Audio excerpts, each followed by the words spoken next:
Irmão, precisamos muito que você nos ajude a compartilhar esses vídeos. Marque o seu joinha e compartilhe. Esse é um apelo de Jesus. Faça esse ato na divina vontade para poder atrair o reino da divina vontade para todos nós. Sem esse ato, a gente não vai alcançar as pessoas e você vai viver uma santidade somente para você mesmo. E essa santidade não é na divina vontade, aquela que nós vivemos sozinhos, sem levar para o máximo de pessoas possível. Por isso, marque e compartilhe urgente esse vídeo. Amém, Fiat? Em nome do Pai, do Filho e do Espírito Santo. Amém. Caderno de 1943, de Maria Valtorta. Jesus diz: quando uma criatura é realmente filha de seu Senhor, ela sofre tanto as injúrias que vêm sendo feitas a ela, que nenhuma alegria na terra, nem mesmo a mais santa e maior, pode consolá-la. Minha mãe, e com ela tantas santas mães da antiga e nova lei, não se sentiu muito feliz em sua felicidade de mãe de Deus, porque viu que Deus não era amado em espírito e em verdade, mais do que por alguns. A graça inundou sua alma de plenitude, antecipou o conhecimento do sacrilégio com que a verdadeira arca da palavra de Deus teria sido tomada, profanada, assassinada por um povo inimigo da verdade. Ela não morreu por esse conhecimento, como a nora de Eli, porque Deus a ajudou, poupando sua dor total, mas por ele ela agonizou pelo resto da vida. Minha mãe Maria carregou a cruz diante de mim. Minha mãe conhecia as torturas atrozes dos crucificados antes de mim. Ela começou a carregar essa cruz e a conhecê-la desde o momento em que sua missão começou e lhe foi revelada. Eu com meu sangue e Maria com suas lágrimas obtivemos o perdão de Deus para todos vocês. E você a considera tão pouco.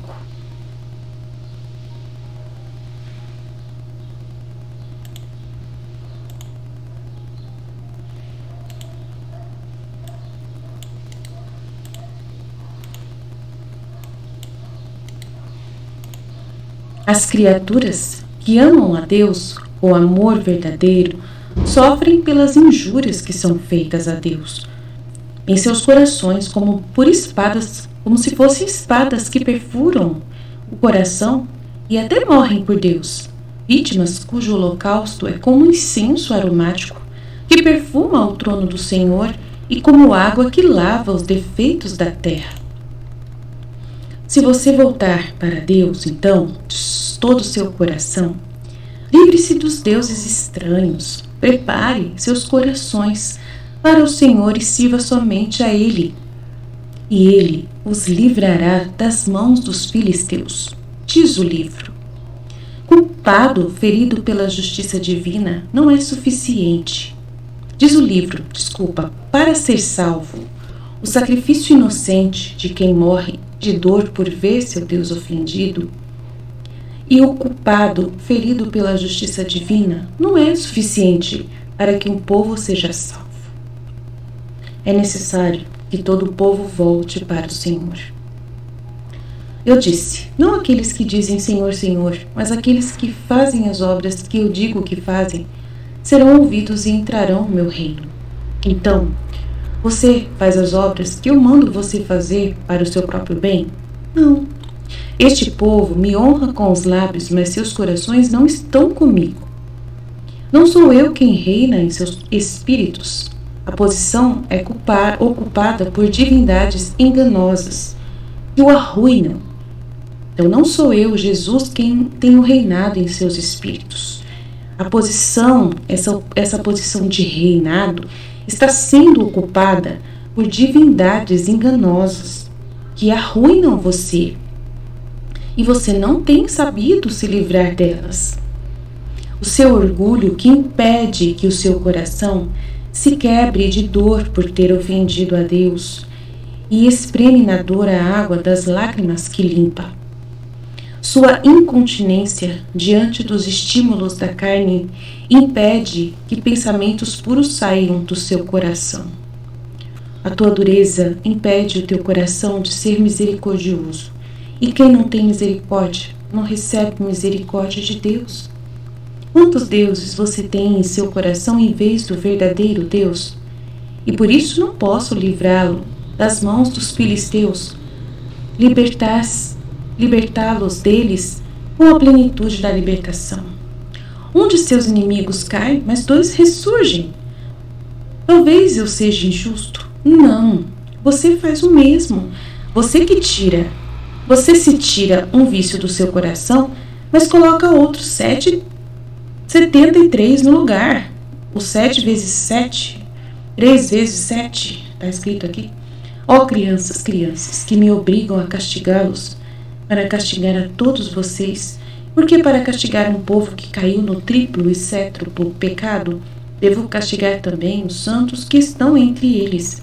Mas eu enxugo as lágrimas dos santos enquanto as lágrimas dos rebeldes, dilacerados não pela santa dor do espírito, mas pela pesada dor da carne, que sofre, como em seres inferiores, e que se rebelam e amaldiçoam em lágrimas. Seu justo Deus, eles serão... Olha, vou ler de novo. Ó crianças, que me obrigam a castigá-los, para castigar a todos vocês, porque para castigar um povo que caiu nos triplo e cétuplo pecado, devo castigar também os santos que estão entre eles. Então, na hora que ele castiga, né, ele acaba mandando castigo, e também os santos são castigados também, né, no meio desses castigos. Então, por exemplo, se ele manda uma pandemia, boas pessoas também sofrem pela pandemia. Se ele manda alguma chuva muito forte, os santos que estão no meio dessas pessoas também sofrem com a chuvarada, né? Então, assim, sempre está assim.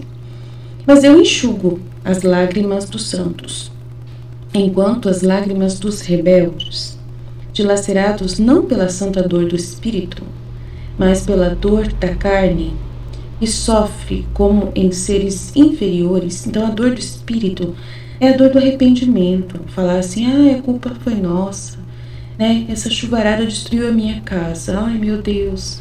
Mas a culpa é minha, foi eu que tenho pecado, eu tenho ficado longe de Deus, eu não tenho buscado a Deus, eu tenho buscado tudo no mundo menos Deus.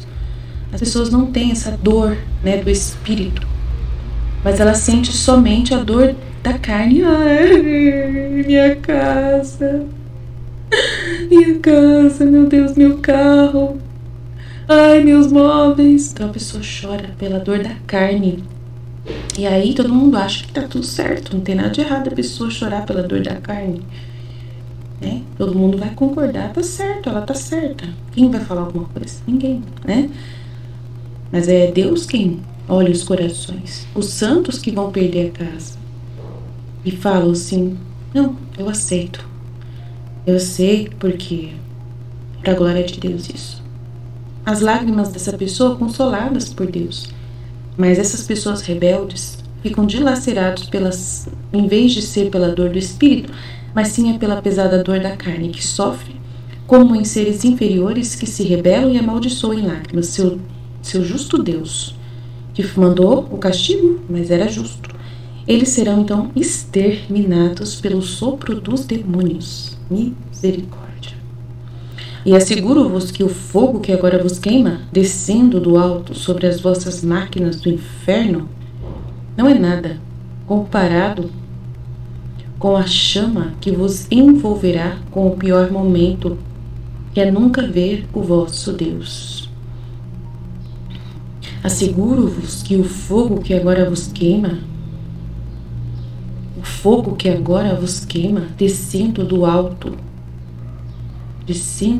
sobre as vossas máquinas do inferno. Máquinas do inferno? O que seriam essas máquinas do inferno? Asseguro-vos que o fogo que agora vos queima, descendo do alto sobre as vossas máquinas do inferno. Senhor, o que são as máquinas do inferno? não é nada comparado com a chama que vos envolverá com o pior tormento, que é nunca ver o vosso Deus. Então, eu não sei o que é máquinas do inferno, tá? Jesus disse: se você levar em consideração minha expressão, em verdade vos digo que os publicanos e as prostitutas vos precederão no reino de Deus, podeis compreender o que é o poder de crer, quando esse poder é absoluto e reto de intenção. Também por isso vos digo que não julgueis nenhum dos vossos irmãos e não digais tolamente: estou tranquilo quanto à minha alma, porque não cometi pecados graves. Jesus. Não, na verdade você comete um pecado maior do que o do publicano e da prostituta, porque eles são dominados pelas paixões da carne, enquanto você está desordenado nas paixões da mente. Então a pessoa fica falando que está tranquila quanto à sua alma, ela está sendo dominada, desordenada nas paixões da mente. Falta-te caridade, por isso ofendes a Deus. Falta-te humildade, por isso não gostas dele. Falta-te verdadeira contrição e por isso o tornas severo. Aí você fala para mim: mas eu não estou cometendo pecado grave. Então eu não, né? A pessoa que está nessa posição muitas vezes diz que está tranquila porque não está cometendo pecado grave. Mas só que ela está fazendo caridade?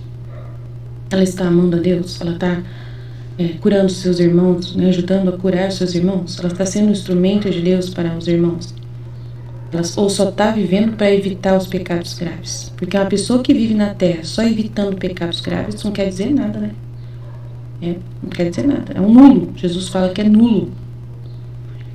Né? Nulo. Então falta a caridade, e por isso ofendes a Deus. Falta-te a humildade de pensar: não, eu não sou perfeito, alguma coisa ainda, né? Eu sou imperfeito, sempre vou ser imperfeito. Deus que é perfeito, tipo assim. Deus que sabe, né? Eu não sei de nada, tipo assim. Né? Falta-te a humildade, por isso não gostas dele. Aí você me fala: então eu tenho que voltar a ser prostituta? Então eu era antes prostituta, então eu volto a ser prostituta, que pra mim é melhor. Então, não é isso que Jesus está falando. Não é isso que Jesus está falando. Jesus está falando que a caridade que está faltando e a humildade, né? Está faltando. Porque não adianta nada também se uma pessoa, um publicano e uma prostituta se converte e ela não se mantém fiel e perseverante no caminho, não vai dar em nada também, né? Não progredir não adianta em nada também, né?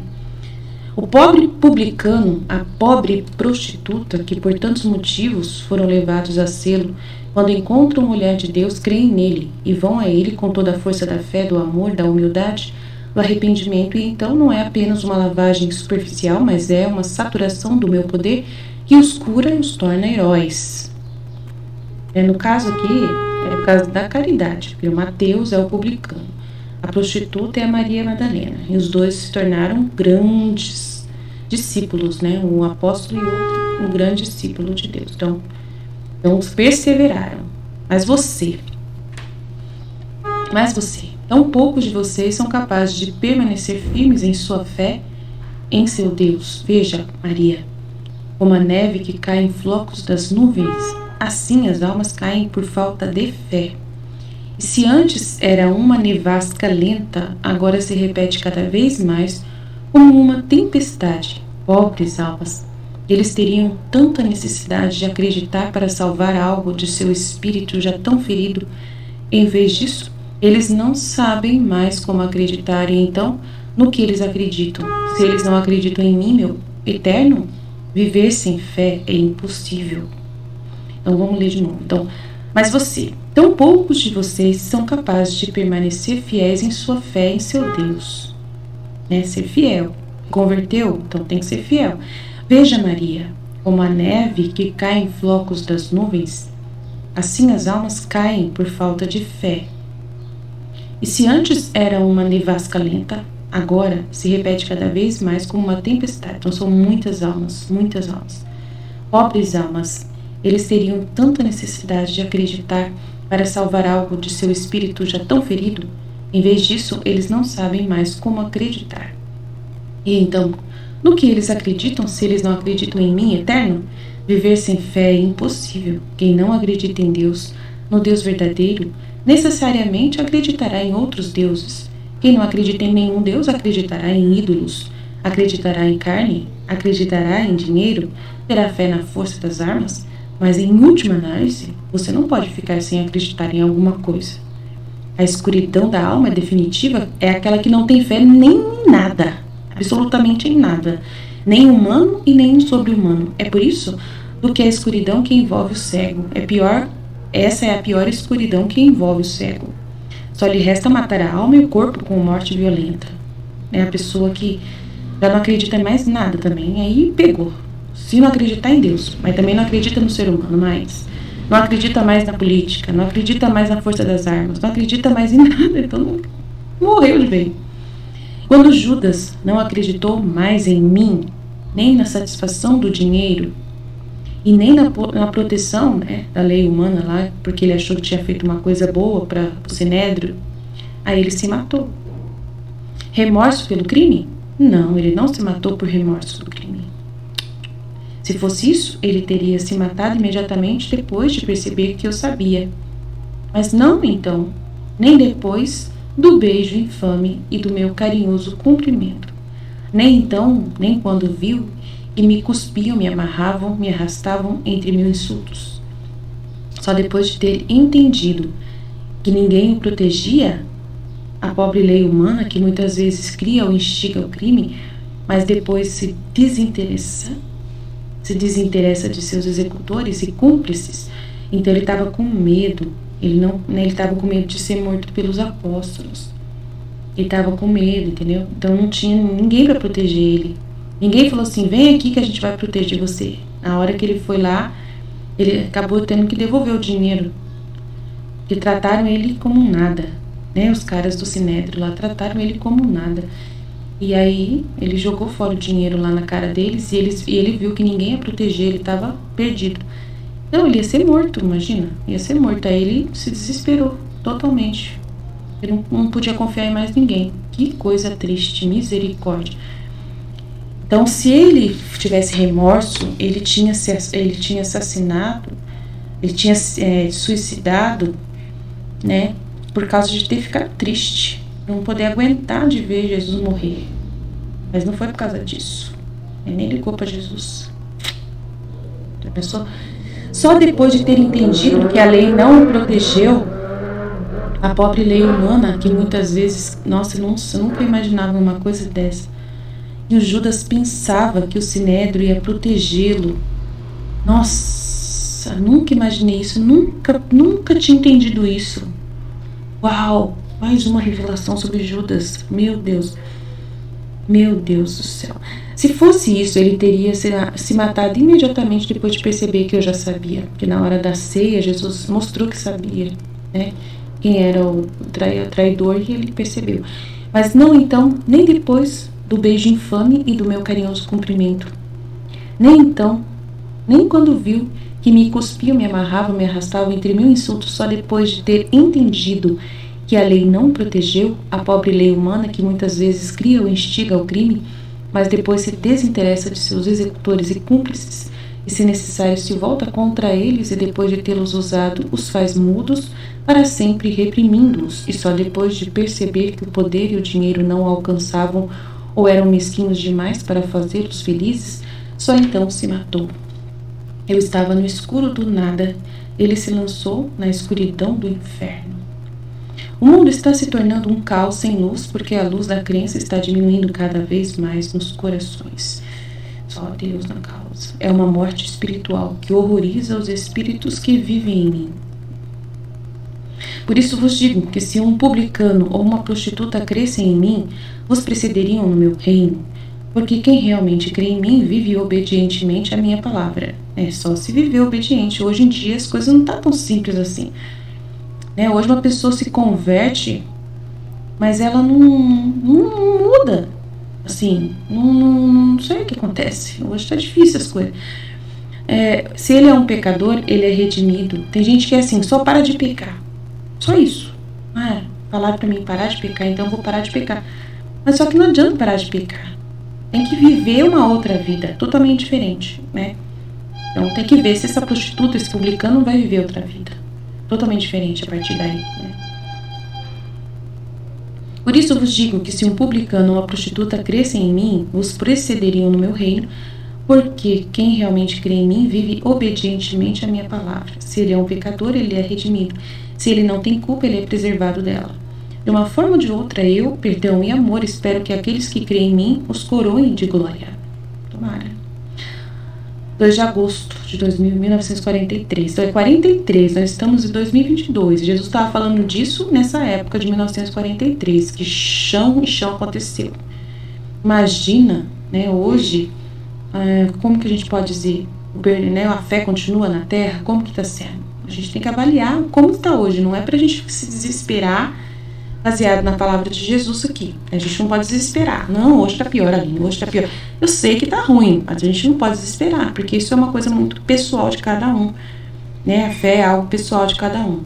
Jesus fala, será que quando eu voltar eu vou encontrar fé sobre a terra? Eu creio que sim.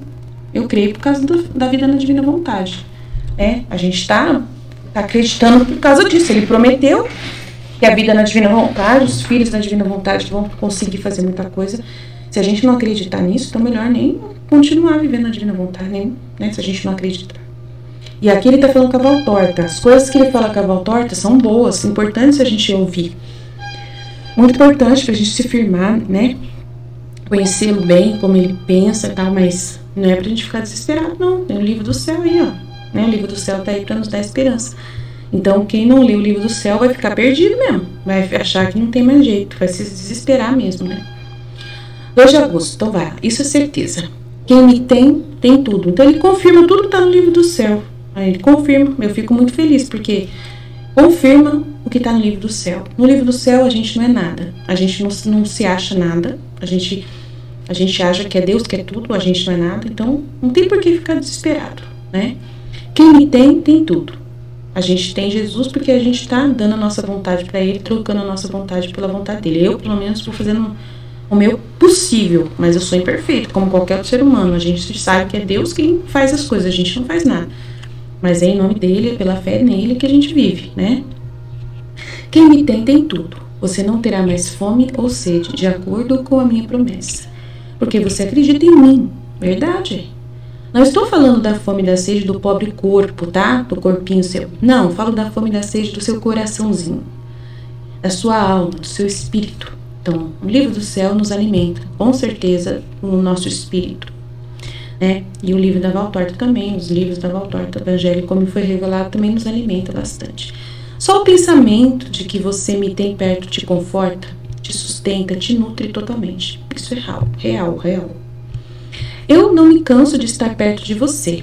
Jesus não se cansa de estar perto dos seus pobres filhos, que sem ele são tão infelizes. Veja, se me canso de estar nas igrejas esperando por você, enfiado em um pedaço de pão para assumir uma forma visível para a sua materialidade. Então aqui Jesus está falando para santos humanos, porque para a Valtorta não tem essa dimensão de falar da divina vontade, mas no nosso caso, não é só na igreja, no pedaço de pão da igreja que ele está na Eucaristia, ele está em nós também. Nós somos Eucaristias vivas, tabernáculos vivos, e nós acreditamos, precisamos acreditar, né? As almas que o Pai me deu são o tesouro mais doce que eu tenho. Você pode duvidar que eu trato com respeito amoroso o que me foi dado por meu Pai? Desci do céu, onde fui beatificado na exaltada divindade de minha essência, para cumprir este desejo do Pai de salvar o gênero humano criado por Ele, circunscrito eu, o infinito, a pequena carne humilhado, eu, o poderoso, com a figura de um homem moreno, pobre, eu, o dono do universo, em qualquer cidadezinha, acusado eu, o imaculado, o puríssimo, de todos os pecados morais e espirituais como um rebelde contra a autoridade humana da época, subversor dos povos, violador da lei divina, blasfemador de Deus, sofri tudo, cumpri tudo para realizar o desejo do Pai, a vontade do Pai. Eu não me canso de estar com vocês, te espero. Quando chegar a sua hora, você subirá comigo para a vida eterna, porque ela está reservada para aqueles que creem em mim. Eu já te disse, como aquele que crê, que realmente crê, é salvo. Aquele que crê, realmente crê, é salvo, porque a fé traz consigo as outras virtudes e faz praticar as virtudes e a lei. Jesus diz: diga ao Pai que pede um sinal para convencer os irmãos de certas verdades que não podem ser negadas, que eu lhe dou o mesmo. Responder isso como eu respondi ao rico Epulon no episódio do rico e o Lázaro. Se eles não ouvirem Moisés e os profetas, eles não ouvirão, mesmo que um morto ressuscite. Se eles não ouvem a voz de sua consciência inspirada por mim lá na terra, que clama suas inquestionáveis e verdadeiras advertências, se eles sufocam até o resto de sua sensibilidade restante como descrença, como você quer que eles ouçam outras coisas? Se não abaixam a cabeça diante da realidade que os surpreende e não se lembram, não entendem, não admitem nada, como querem que acreditem em um sinal externo? Então, se você não acredita em Deus falando dentro de você, está falando dentro de você, imagine se você vai acreditar em Deus externamente. Difícil. Eles até me negam, embora digam que não me negam. Eles são os instruídos e sufocaram a bela, santa, simples, pura capacidade de crer sobre as pedras e tijolos de sua ciência demasiado embebida na terra para poder compreender o que não é terra. Oh, Maria, quanta dor é o seu Jesus! Vejo o que semeei morrendo à custa da minha morte. Mas nem mesmo se eu aparecesse, eles acreditariam em mim. Acionariam todas as ferramentas da ciência para pesar, enumerar, analisar a maravilha da minha aparência. Exibiriam todo o raciocínio de sua cultura, incomodando profetas e santos para citar de trás para frente, da maneira que lhes for mais confortável, as razões pelas quais eu, Rei e Senhor do Universo, não posso aparecer mais. Então, Jesus mostra, que se ele aparecesse hoje em pessoa na Terra, que muitas pessoas da igreja e várias pessoas iriam questionar: por que o senhor veio agora? Opa, o senhor não devia ter vindo agora, porque não está escrito na Bíblia que o senhor iria vir nessa hora. E aí tal pessoa falou que não, mas falaram que o senhor não ia vir, que o senhor ia vir só em tempo. Mas aí não era para ter vindo agora, não tem sinais, os sinais que o senhor falou não aconteceu, então o senhor não pode voltar agora. Eles iam falar isso, que é injusto ele voltar agora. Iam falar que não é ele. Iriam falar: não é ele, é um homem de outro planeta, mas não é ele. Esse não é ele. Jesus fala que ele mostra para mim isso. Nossa, que ia dar um rolo tão grande, está escrito aqui, Nem mesmo se eu aparecesse, eles acreditariam em mim. Acionariam todas as ferramentas da ciência para pesar, enumerar, analisar a maravilha da minha aparência. Seria terrível, se tentasse. Se Jesus aparecesse hoje, assim, ninguém acreditaria mesmo. Iam falar um monte de coisa menos que Jesus é Jesus. Exibiriam todo o raciocínio de sua cultura, incomodando profetas e santos para citar de trás para frente da maneira que lhes for mais confortável. Até se Jesus virasse a Eucaristia e saísse da Eucaristia, eu acho que o povo ia falar alguma coisa que não era Jesus ainda. Também agora, como há 20 séculos atrás, os simples, as crianças me seguiriam e acreditariam em mim. Glória a Deus. Os simples, porque têm o mesmo coração, virgem de racionalismo e desconfiança e orgulho do espírito de criança. Então nós temos que ser criança, gente.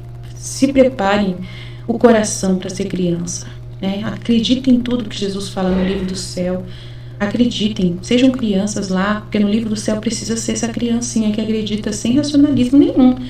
A gente que estuda o livro do céu, a gente tem que ser como essa criança que não tem racionalismo, senão quem tem um pouquinho de racionalismo não acredita na Luísa Picarreta de jeito nenhum. Eu não encontraria em minha igreja aqueles capazes de crer. Quer dizer, no grande exército de meus ministros, eu encontraria alguma alma que soube preservar a mais alta virgindade do espírito. Por isso que a gente não consegue ver padres aqui do Brasil, principalmente, que são tão destruídos de lerem o livro do céu. É difícil. Ó santa virgindade do espírito, como és preciosa, querida e amada do meu coração, que te abençoe e te prefere. Ó santa virgindade do espírito, que conservas a candura do batismo nas almas que te possuem, que conservas o ardor da confirmação nas almas que te preservam, que mantém o alimento da comunhão nas almas que se abandonam a ti, que tu és casamento da alma com Jesus mestre e amigo, que és sacerdócio que consagras, na verdade que és óleo que limpas na hora extrema, para preparar a entrada da morada que te preparei. Santa virgindade do espírito, que você é luz para ver, som para entender, quão pouco sabem preservar você. Veja, minha alma, há poucas coisas que condeno severamente, como este racionalismo que viola e desconsagrou e mata a fé. Digo fé, com letra maiúscula para dizer verdade verdadeira, absoluta verdadeira. Eu o condeno como meu assassino. É o mesmo que me mata nos corações e que preparou e prepara tempos muito tristes para a igreja e para o mundo. Eu amaldiçoei outras coisas.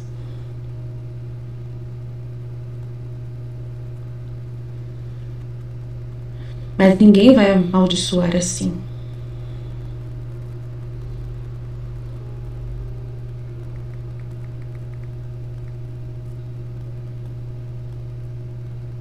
Foi a semente da qual vieram outras doutrinas venenosas. Foi o pérfido que abriu as portas ao inimigo, com efeito abriu as portas para Satanás, que nunca, como desde o reinado do racionalismo, reinou tanto.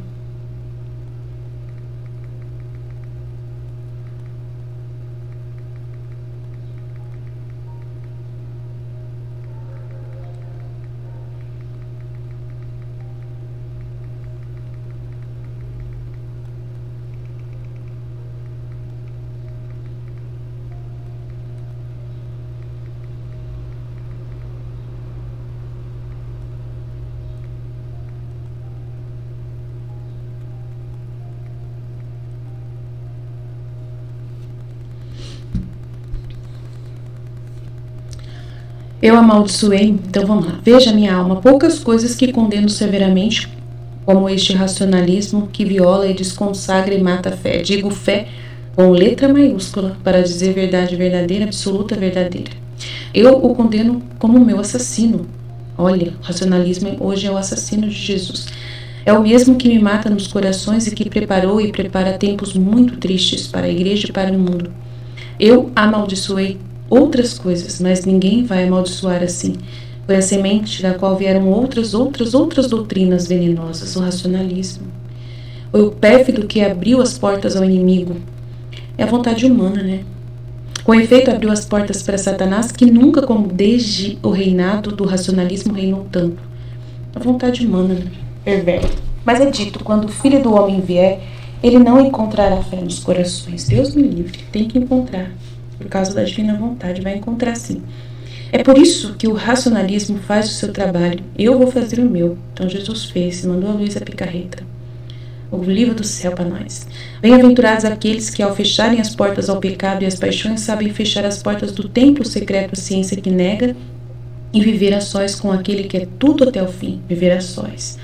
Que é justamente a vida na divina vontade. É uma santidade muito forte entre nós e Jesus pessoalmente, no secreto, né? Em verdade vos digo que terei no coração um infeliz que cometeu um crime humano e se arrependeu dele, desde que tenha admitido que eu posso fazer tudo. Alá.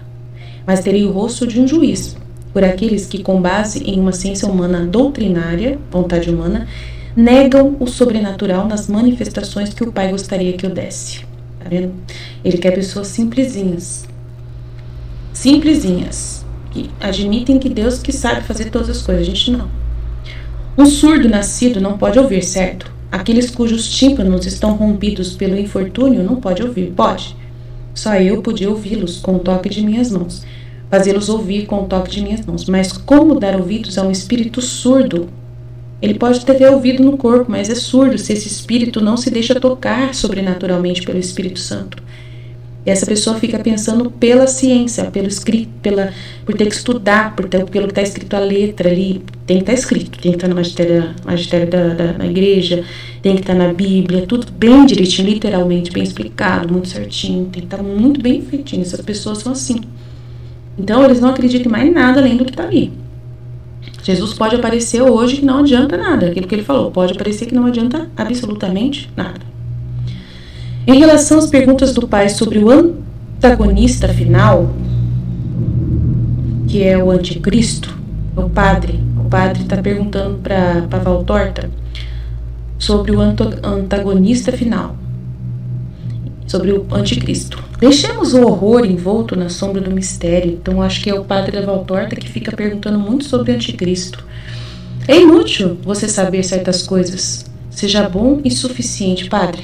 Vossa bondade dá-o antecipadamente para encurtar a duração do monstruoso reinado sobre a raça de Adão. Quanto ao tempo, 1000, 2000, 3000. São formas de dar uma referência à sua mentalidade circunscrita. Aí aqui, deixa eu pegar aqui.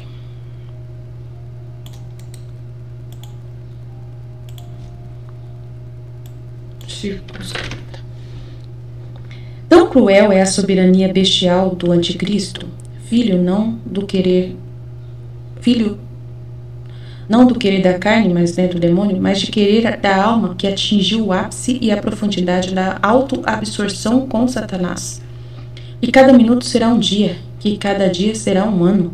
Preto. Então vai ser tão feia o reinado de Satanás lá. Tão cruel é o reinado bestial do filho do inimigo, o anticristo, mais de querer da alma, que atingiu o ápice e a profundidade da auto-absorção com Satanás, que cada minuto será um dia e cada dia será um ano. Misericórdia. Será um século para os vivos nessa única hora. Mas em relação a Deus, cada século é um milésimo de segundo, porque a eternidade é um ser de tempo cuja extensão não tem limite. Tão imensurável é esse horror para os filhos dos homens imersos nele, que em comparação à escuridão da noite mais escura será a luz do sol meridiano. Que em comparação à escuridão da noite mais escura será a luz do sol meridiano. Entendi. Vai ser muito ruim. Vai ser muito ruim. Vai ser muito, muito, muito ruim. Ele está comparando com a escuridão da mais noite. Noite escura. Que em comparação à escuridão da noite mais escura será a luz do sol meridiano. Então vai ser a escuridão que a gente conhece, ainda vai ser sol, de tão ruim que vai ser. Misericórdia. Seu nome poderia ser negação, porque ele negará a Deus, ele negará a vida, ele negará tudo. Crendo para que esse anticristo vai aprontar tudo. Você acha que já está? Ó pobres coisas, o que você vive é como um distante murmúrio de trovão. Nele, quando for o anticristo, vai ser um raio em cima de você. Vai ser um raio caindo em cima de você. Vai ser muito ruim mesmo. Seja bom, minha misericórdia está com você. Então ele está respondendo para o padre que vai ser o anticristo. O reinado do anticristo vai ser ruim demais. Ruim demais. Na noite do mesmo 2 de agosto, reaparece o doloroso Jesus ensanguentado, aquele que se esmagou para se tornar licor de vida para nós. Ele está muito triste. Ele só me diz 2 palavras: eu sofro tanto. Mas ele me diz praticamente movendo os lábios. Não é como das outras vezes que eu o vejo triste ou sorridente, mas sempre com a boca fechada, embora suas palavras toquem meu espírito. Agora não, ele move os lábios e diz: eu sofro tanto. E o sotaque é tão triste, tão abatido, que me corta como uma espada. Por que sofres, especialmente esta noite, meu Jesus? Quem o machucou, fazendo-o sangrar e chorar?